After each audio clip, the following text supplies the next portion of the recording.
Welcome back to another technical deep dive here in the debug zone.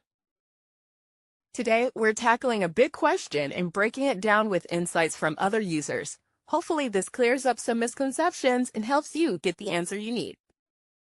So, buckle up, stay a little curious, and let's jump right in.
And that's a wrap.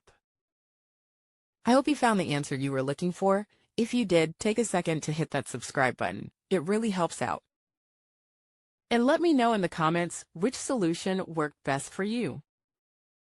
See you next time in the debug zone.